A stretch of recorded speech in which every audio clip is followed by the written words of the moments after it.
If you get infected and you're not vaccinated, let's just start with that baseline. You didn't take the vaccine, you get infected. What happens?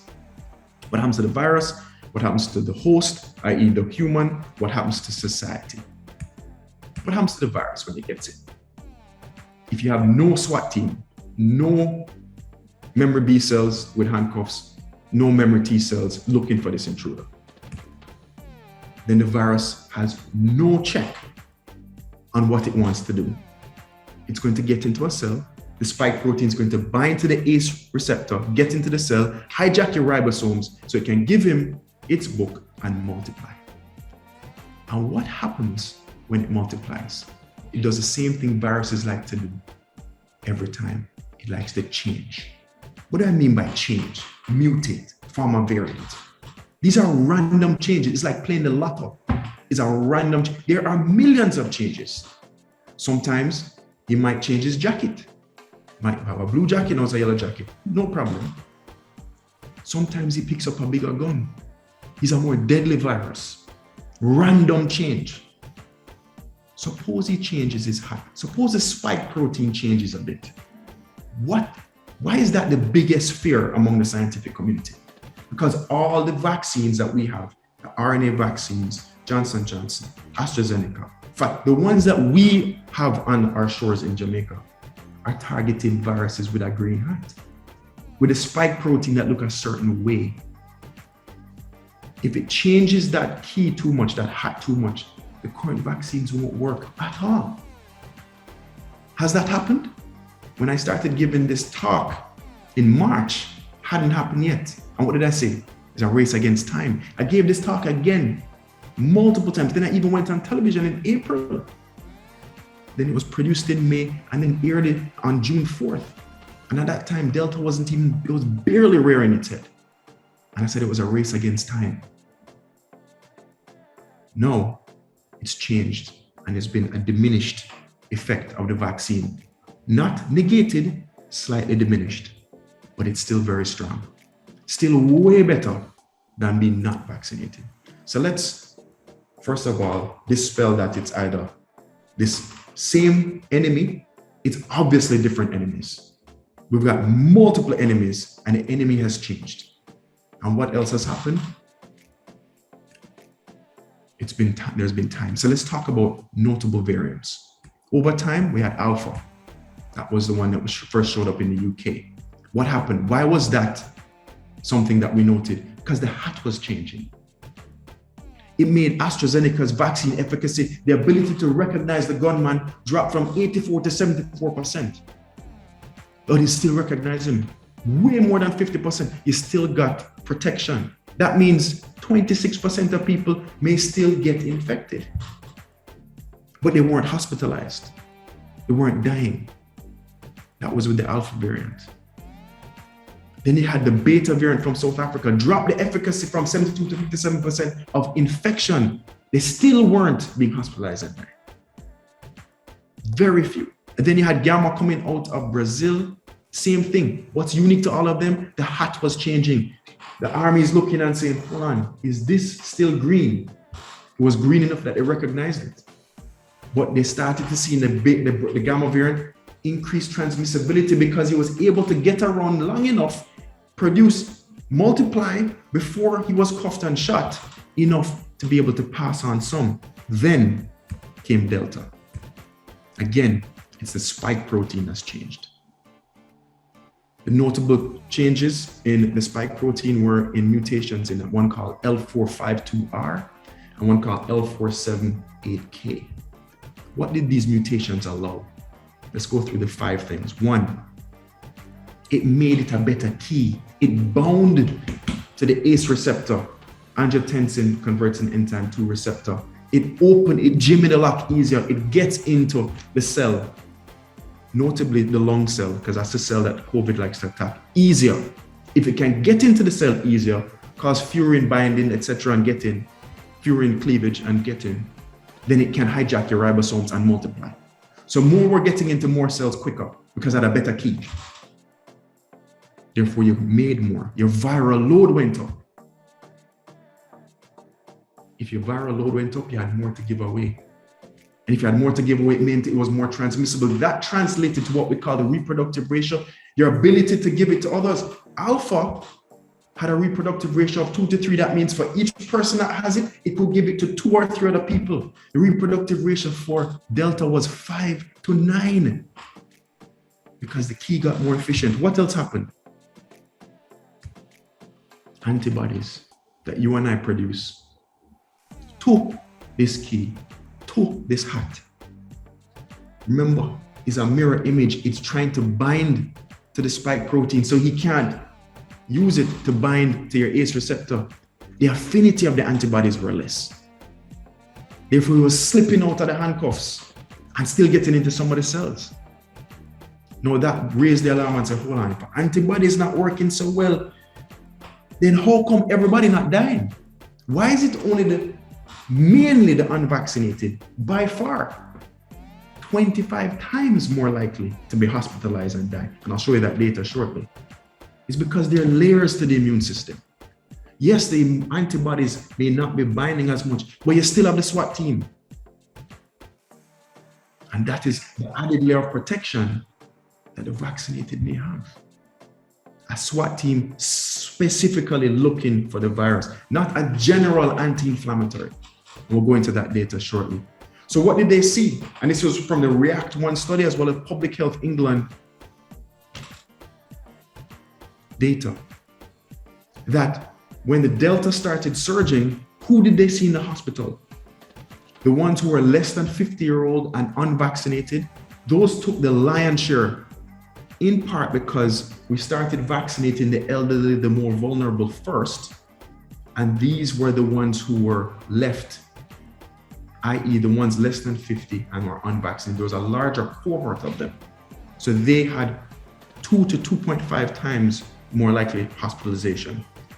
But what was interesting were people who were above 50 with comorbidities, i.e. hypertension, diabetes, immunocompromised patients, transplant patients who are greater than 50 were also starting to get infected despite vaccination rate if they were vaccinated over 6 months ago. So now you're talking, people say, well, the vaccinated and the unvaccinated, both of them can catch Delta. No. Let's be more nuanced than that. Yes, some will catch it, but they found that your antibodies start to wane if you're above 50 with other illnesses at 6 months. Hence the booster talk. And we'll talk about boosters in a second. And if you had other comorbidities. So let's look at this data. This is from CDC, from Meredith Morrow. CDC data. This was a CDC report from in July, August.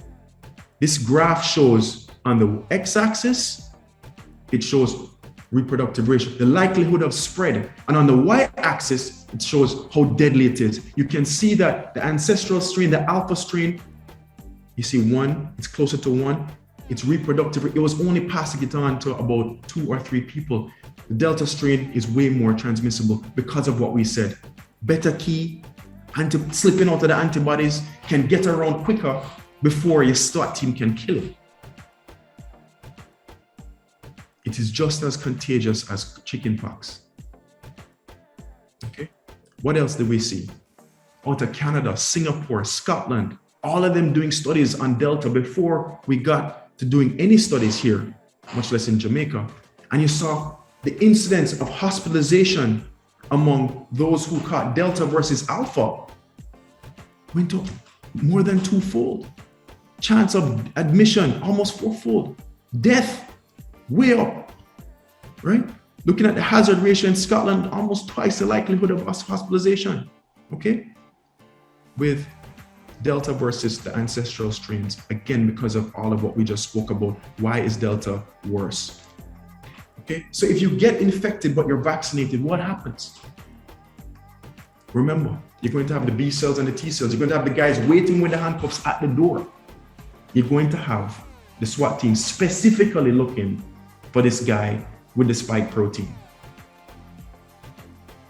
So when he comes in, the likelihood that he's cuffed and shot is way higher.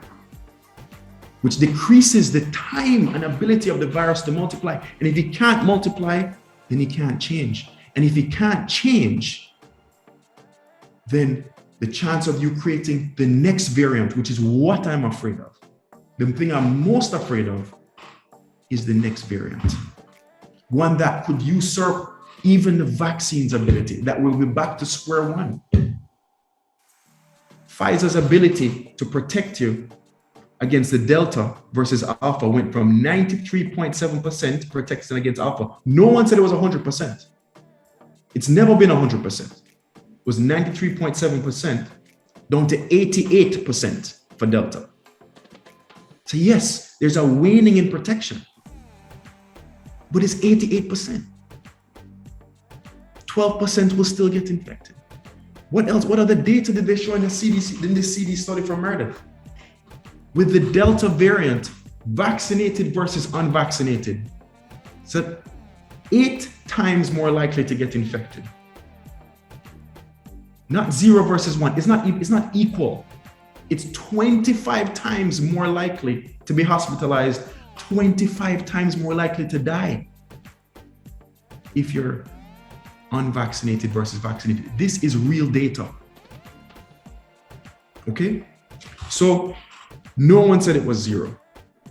For those who are getting the breakthrough infections, for those who are likely to get breakthrough infections, over 50, comorbidities, vaccinated more than 180 days ago, which tends to be those people who are over 50 with comorbidities because they were front of the line to begin with. Not absolute, but they're more likely. Yes. What's happening in them? Most of them, they're getting enough virus to potentially transmit it, but their likelihood of hospitalization is much, much less. The likelihood of death is much, much less. And you look at the numbers at UA, rule out the immunocompromised, rule out the ones that I just mentioned, and look at the vaccinated versus unvaccinated. If you do get a breakthrough infection, yes, the viral load in those people may be high enough to transmit. That was not the case in Alpha. But we have a new enemy on our shores. And if he's multiplying, he has a chance to change. But the chance of it multiplying in somebody or getting in somebody who is vaccinated is 8-fold less. But it's the reason why everybody needs to wear a mask still, whether you're vaccinated or not. But there's more than just whether you're going to die or live. The chance of you creating the next monster, if you allow this thing to get inside of you, which is 25 times higher or 8 times higher in the unvaccinated, you are now becoming the vessel in which you could create the Kingston monster, the Mandeville monster, the Jamaican variant, who may be worse than Delta. So this is still our best tool. If you get infected and are not vaccinated, or you fall into the ones above, what happens? You say, okay, what do we know? I don't have the snipers, I don't have the SWAT team. I am going to create my own based on what I'm seeing. We know that Mary may form antibodies to the jacket. We know that John may form antibodies to the gun. Bill might form antibodies to the hat. And depending on my age, depending on my comorbidities, I might form different levels of antibodies. Why did they say use the vaccine? Because we know that if all we give it the hat is the hat, then the antibodies are going to form, the T cells, the B cells are going to form, is going to be against the hat. And all of the variants out there have a green hat right now. Still, even Delta, even though it's a little lime green or forest green, they're still green enough that it will recognize it and protect you 8-fold more than if you were unvaccinated. So the levels and the type of antibodies and T cells you produce. So how do you get herd immunity if the virus keeps mutating and each person is producing antibodies to different parts of the virus that may or may not be protective? In fact, we know that if I can't trust that you are going to produce enough antibodies, as in the studies, to the hat, which is how it was titrated and what the amount of vaccine to give you, or the amount of T cells, how can I count you in herd immunity? And that is why they're pushing for wide-scale vaccination, because it gives us a closer chance, a better chance of you not being able to catch the virus again. So what's data coming out of the technical briefing 19 of Public Health England on the variants of concern, including Delta? They showed that if you had Delta and you're not vaccinated, the chance of you catching it again was 237% higher chance as compared to if you caught Alpha. So reinfection was 46% more early on with Alpha, but it's up to 237% more, especially if it's more than 6 months ago. Okay? So that talks about your ability to protect yourself with just natural immunity. If you get infected and you're not vaccinated, what happens to you? Remember, these viruses like to break into a cell. Every virus breaks into a different cell. They have a penchant for a different cell. They gravitate towards a host that they like. HIV, for instance, who does he infect? Who does he break into the ransack? The general in the army. That is the cell that it goes after. Killing off generals, your CD4 cells, your CD4 count drops, you've decapitated the immune system. That is how you get acquired immunodeficiency syndrome, AIDS. What does SARS-CoV-2 like to get into? The lung cell, the pneumocyte. Which is why, if it kills enough lung cells, if it breaks into Jimmy the Lock and get into enough lung cells, you can get a bad pneumonia. You end up on the oxygen levels fall. You end up on the vent, and the chance of death is high. And once your oxygenation levels, your need to be ventilated goes up, other things are happening. Inflammatory response, your IL-6 levels go skyrocket as the immune system is trying to fight this intruder. And with all of that, you get collateral damage, you get increased coagulability. That's why you get the PEs and the DVTs, and you have to go on fondaparinux or low molecular weight heparin. But let's stick to it. It likes to break into the lung cell. So what do? The NIH has guidelines. What to do with somebody who is just mildly ill? Yes, I'm not seeing vaccines replace living healthy, drinking or exercising, eating well. I've gotten questions on turmeric, vitamin C, humidifying the air. Yes, please do that. Eat your vegetables. But I call this complementary medicine, not alternative medicine. Now, if you get sick, people talking about, why don't we treat it upstream? Absolutely treat it upstream. Don't wait till you get in the hospital. Treat it upstream. We're not waiting. Really upstream is preventing you from getting it. And the vaccines are the best ones. But say you caught it. NIH guidelines, in addition to exercise, etc., that's where they talk about using these monoclonal antibodies. But here's the problem. I even heard last week, doctors were giving prescriptions to Jamaicans to go find the monoclonal antibodies costing 200, 300,000 Jamaican a pop. Some of them have to go to Mobay to get the monoclonal antibodies. Here's one that they recommend in NIH called bamlanivimab. There is a Nature article that came out last month. What did it show? That remember, the spike protein's changing. Remember, it's slipping out of the handcuffs that you and I make. Monoclonal antibodies are us just injecting you with handcuffs because you didn't give yourself enough time because you didn't get the vaccine to produce the handcuffs. So we're giving you the handcuffs artificially. We're actually injecting you with handcuffs. But look at this. The bamlanivimab, Delta is the red line. The blue line is alpha. This is what we call neutralization. The ability of those monoclonal antibodies to neutralize and stop the virus. Almost 100% with alpha. Look where Delta is.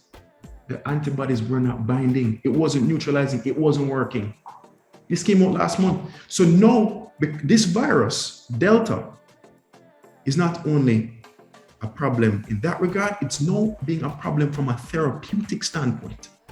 It's removing one of the ammunition we have to treat it. All right, so let's keep going. If you get infected and not vaccinated, what else happens? It happens to the host, right? So you may be asymptomatic, you may get the flu-like, it may infect enough lung cells that you end up with ARDS, you may die. But what happens in long term? Everybody here know about CHIKV, almost everybody. And I'm sure some people might know some people who had CHIKV and all today, them still paying up. And CHIKV gone long time. COVID, we have a similar phenomenon. The long haulers, persistent symptoms that have happened long after you can't detect any virus in the body. We call those the long haulers. And it's affecting the heart, it's causing myocarditis, it's affecting the lungs, it's affecting the brain, it's affecting the kidneys. CDC is gathering all the data on the incidence. I heard some people talking about, oh, the vaccine caused it. It is not even in the same ballpark in terms of the incidence that's happening from the virus itself. Let's give an example. With the low, and I'll give it in a section when you talk about complications. With low vaccination rates, what is happening to society? When I started talking about this again in March, looked at Jamaica, and in the New York Times in February, Jamaica had the second worst COVID-19 outbreak in the world. You know what was around at that time? The Alpha variant, right? This is what the peak looked like. It was going up March 2021, Alpha running rampant. At that time, there was an article, and there was the numbers. 32,000 cases, 500 deaths at that time. At that time in late February, articles online, hospitals in Jamaica overwhelmed, and that was then. That was 6 months ago. In the same article, it was talking about how people were being turned away when it was just 30,000 people infected in a place of 3 million. Well, we all know what happened since. We're now going through the second wave. And what's the second wave? Delta. Carnage. Almost triple the amount of deaths at this point. Okay? In 6 months. Almost triple. Right? A month ago, when Delta was really just with wanton abandon going through society, here's a CMO pleading, saying that in the middle of August, 85 people died between the 11th of August and the 17th. What was interesting? 20 of them were between 40 and 49. And 5 were younger than 40, they were in their 30s. So it wasn't the old people. Again, it comes down to the unvaccinated less than 50. Because this thing could jam it a lot more, get in, and cause so much more damage. Because it's the Delta, it's a different enemy. Death rate, this is as of this week, right? Back then we're going at almost 100 a week dying, 100 a week. If I told you 100 people's heads were being cut off by the Taliban, people's head would raise. Consider this the Taliban. I'm trying to figure out what will it take for people to feel alarmed at the death rate. 18 people died 2 days ago in Jamaica. This is as of yesterday. Another 9 died yesterday. Hospitalized 650 were well above capacity. With low vaccination rates, we're unable to look after the infected. We get more death. We all know when oxygen ran out in the country. You show up with an asthma attack, much less COVID, you can't get oxygen. Unable to look after the non-COVID patients as well. We all know as surgeons that our lists have been canceled. Somebody show up with a diabetic foot, God help them. Appendicitis, God help them. So because all the resources, including personnel, are being shunted towards COVID care. And we know if you're unvaccinated, you have a 25 times more likelihood of being hospitalized. 25, not double, not triple, 25 times. So with low vaccination rates, the society, the system will continue to be under strain.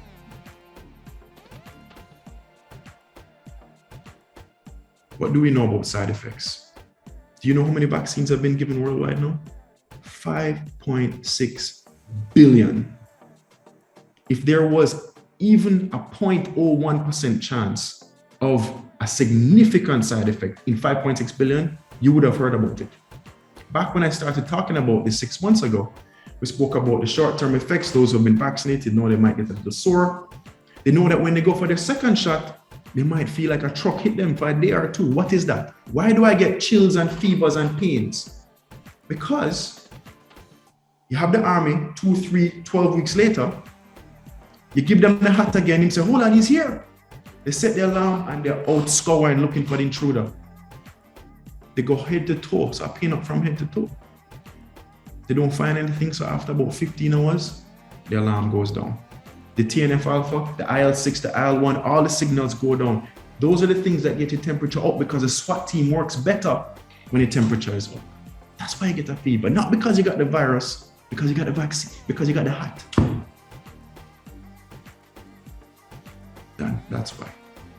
At that time, back in March, about 200 million people had gotten one dose. Again, now we're up to 5.6 billion. At that time, 112 million people were infected by the virus. Of the 200 million people, you couldn't count on one and how many people died from the vaccine, but almost 3% had died from the virus. And we continue at that merry clip, going up with this new strain. Okay? Talk about blood clots. Not cursing on the Jamaican forum. Let's talk about clots, right? Back in March, April, even Angela Merkel switched vaccines from AstraZeneca to Moderna. After she got the AstraZeneca first, she went and got the Moderna because they were saying, wait, does this thing cause blood clots? What are we seeing when we see a few clots in these patients?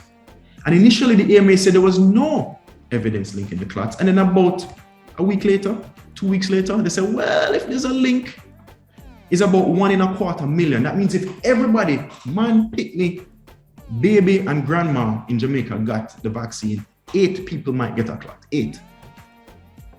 And guess what? We know how to treat it, okay? That's not even in the ballpark of what the chance of clotting is in those who catch the virus. It's as high as 1 in 12 for PE, 1 in 9 for DVT, and God forbid you end up in the ICU, 23% may get a clot, which is why as your oxygen levels requirements increase, they start to prophylactically anticoagulate you, give you blood thinners. Not 1 in 4, not 1 in a quarter million. Now, if you take the contraceptive pill, everybody knows, increase up to 1 in 1,000 might get a clot. If you take a flight longer than 3 hours, 3 in 1,000. Again, just to give you context of how small the risk is. Similar thing for the other side effects. So there's so much else to talk about, but I'm going to leave it here. This is the Vax-Nation podcast brought to you by the Private Sector Vaccine Initiative, the PSVI. The PSVI is a mechanism set up to help support the implementation of the National Vaccine Plan of the Ministry of Health and Wellness. This is where we leave you this week on Vax-Nation podcast. Vax-Nation podcast. We tackle all things vaccines and vaccination and provide information so the private sector workforce can get vaccinated at the earliest opportunity that they get. For more facts and for resources to share with your work teams, please visit psvija.com. Again, psvija.com. Here's a reminder to make sure you only follow the guidance from trusted, credible sources of information about the virus and the vaccines. And one of those sources is the Ministry of Health and Wellness. Talk with your healthcare providers as well and plan to take the vaccine at the first opportunity you get. Until next time, I'm Delia Harris.